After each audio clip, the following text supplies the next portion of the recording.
안녕하세요. 돈 버는 빌리 형입니다.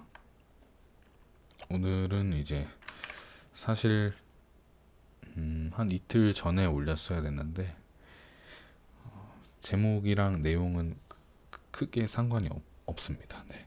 제목은 내 마녀의 날, 마녀들이 온다. 그런데 오늘 굉장히 중요한 얘기를 하나 하려고 합니다. 우선 이 내 마녀의 날은 이제 한마디로 말해서 간단하게 설명을 해드릴게요. 정확한 비유는 아니겠지만 이렇게 사과를 4개 판다고 했을 때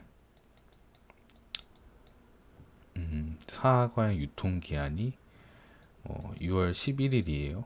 근데 이제 딱 그 6월 11일 2시가 되면 사과를 이제 폐기 처분해야 된다. 이렇게 했을 때 혹은 그 이때 이후로는 사과를 못 산다. 이렇게 됐을 때 이제 사람들이 만약에 남은 사과 양이 많다면 사과의 값은 급격하게 내려갈 것이고 남은 사과가 얼마 없다면 사과의 값이 급격하게 올라갈 것이겠죠.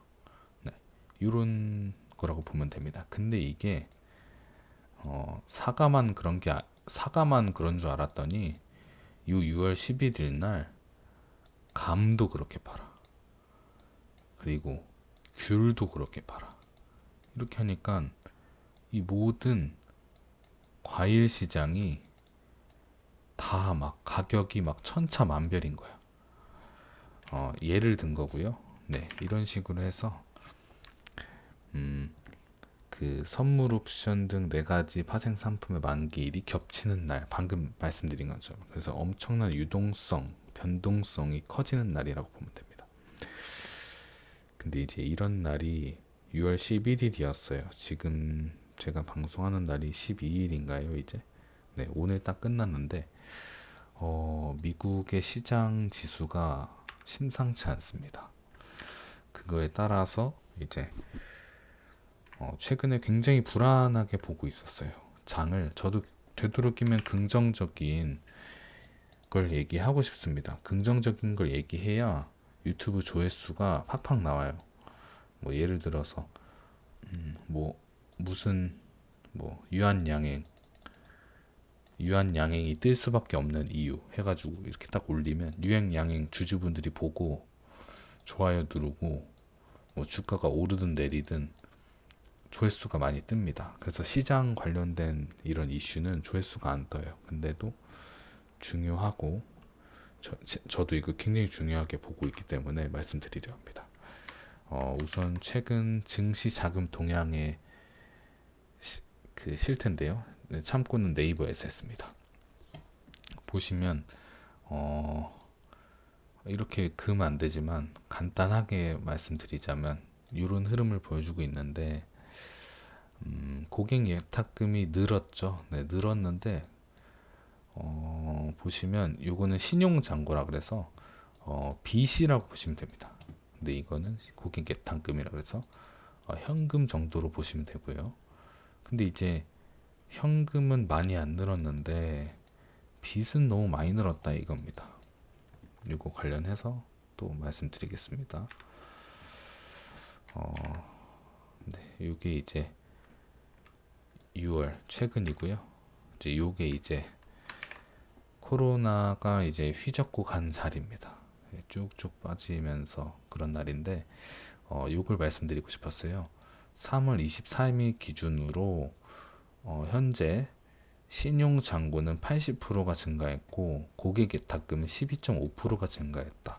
그래서 신용 잔고가 아무리 늘었어도 고객 예탁금이 느니까 좋은 거 아닌가 라고 하실 분이 있겠지만 물론 이 신용 잔고가 더 높은 비율로 상승할 수밖에 없는 건 사실입니다.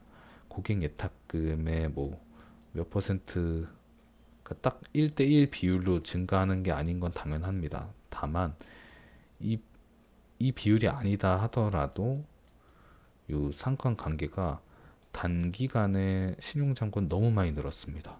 고객 예탁금이 는 거에 비해서 아무리 그렇다 하더라도 이 몇 프로 차이입니까? 12.5랑 80% 차이면 2배가 넘는 차이죠.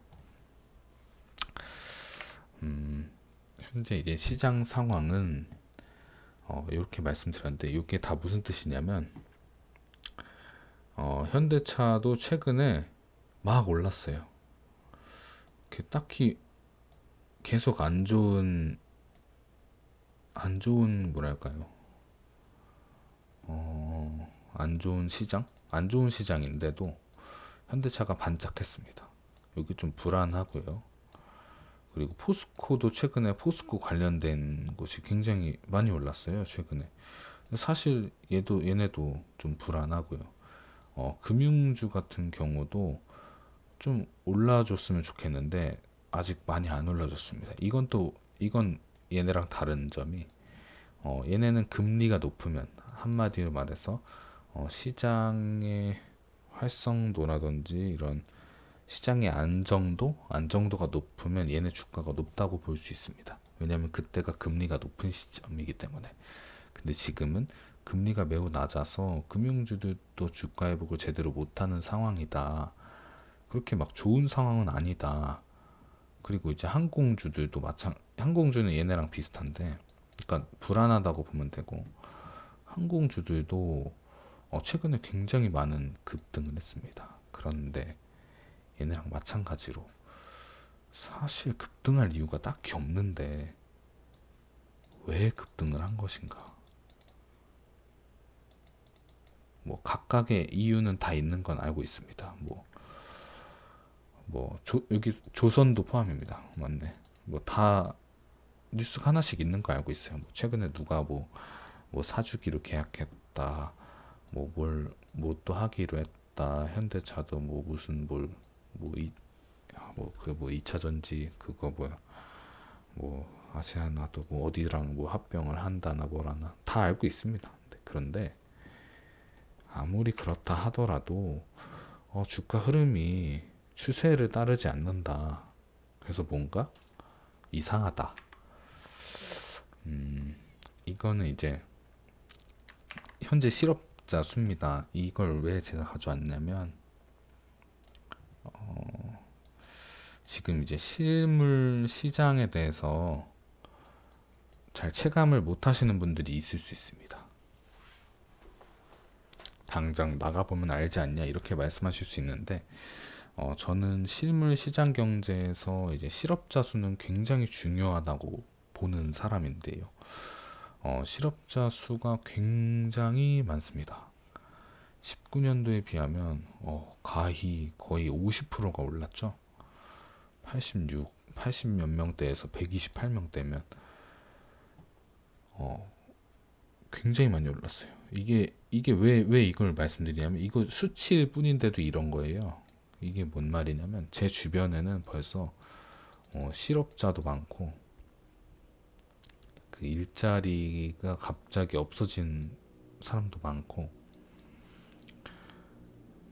원래 없었는데 구하고 싶은데 지금 편의점 알바조차도 못 구하는 사람들이 많습니다.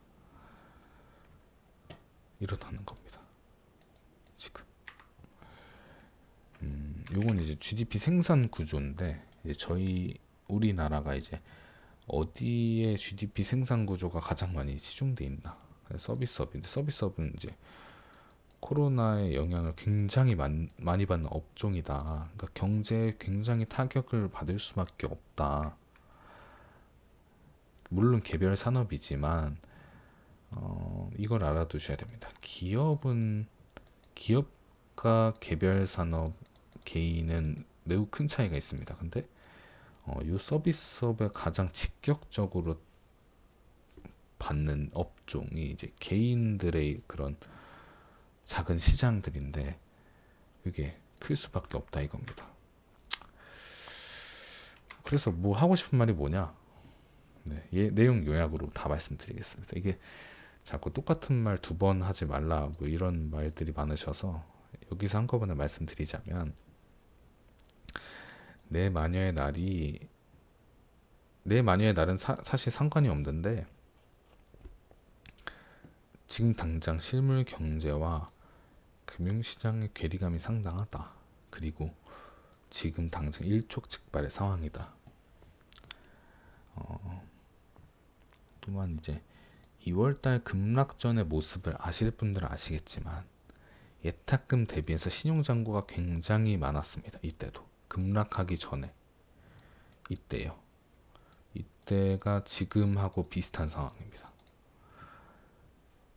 또 이제 세 번째로는 이렇게 굉장히 불안하다고 할 수 있죠. 이때가 지금 또 반복됐으니까. 세 번째는 유가의 회복세가 어느 정도 우리나라 기업 코스피처럼 이렇게 올라줄 줄 알았는데 지금 한 요 정도 올랐습니다. 네, 이런 식으로 요 정도 올랐어요. 그러니까 회복세가 느립니다. 왜 그런지는 알겠지만 아무리 그래도 너무 느린 게 아닌가 해서 미국 내 셰일 기업들의 부도를 초래할 수도 있다 관련해서. 근데 이게 유가, 셰일 기업, 그리고 여기 있는 철강, 조선, 건설, 자동차 등 여러 부분에 있어서 뭐 에너지 뭐 이런 부분도 있겠죠. 이런 부분에 있어서 큰 타격이 불가피해 보인다. 다 연결돼 있잖아요. 이 세 개가. 그래서 이 부분은 한국 포함해서 세계 경제에 있어서 불안감을 고조시키고 있다. 얘가 빨리빨리 원래 자리를 찾아줘야 괜찮은 부분도 있습니다. 근데 지금 그러지 못하고 있다. 그리고 안 그래도 힘든데 2차 확산이 이제 뭐 유럽이나 뭐 한국도 그렇고 세계 여기저기서 나오고 있죠. 2차 확산 그리고 흑인 시위 이것도 전 세계적으로 지금 이슈죠. 그리고 홍콩 시위 이것도 세계적으로 이슈고요. 그리고 이제 한국 내 이슈는 북한의 강경대 뭐 여기다가 지금 삼성의 뭐 그런 일들이 있죠. 네. 이런 걸로 인해서 이제 사회 불안과 방역의 허점이 커져가고 있습니다. 요거 보시면 알겠지만 마스크 쓴 사람 반, 안 쓴 사람 반입니다. 네, 매우 불안합니다, 지금. 그리고 이제 다섯 번째는 아까 말씀드렸던 실업률은 빠르게 늘어가고 있는데 국군은 풀리고 있고 실물 경제로 회복을 제대로 못하고 있는데 너무 단기적인 대응만 한 게 아닌가. 시장이 너무 불안하다. 돈만 잔뜩 푼 게 아닌가 이런 말을 하는 겁니다. 실질적으로 버는 사람도 쓰는 사람도 뭐 쓴 사람 조금 늘긴 했습니다만 그렇게 많이 없는데 너무 좀 불안하다. 그리고 지금껏 이런 급락이 없던 것처럼 지금껏 이런 불안한 시장 또한 없었다. 제가 주식에 대해 처음 알게 된 건 제가 중학교 때인데 실질적으로 한 거는 지금으로부터 약 7년 전입니다. 이때는 이제 2013년이라고 돼 있는데 이때 이후로 이런 불안한 시장을 본 적이 없습니다. 네.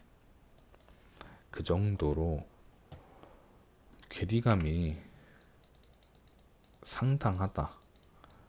그래서 말씀드리고 싶은 거는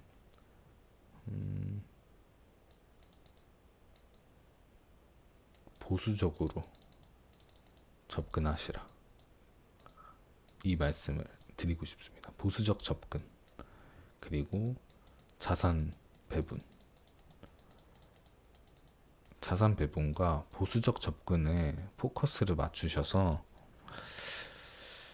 투자에 임해 주시기 바랍니다. 여기까지 말씀드리겠습니다. 감사합니다. 돈 버는 빌리 형이었습니다.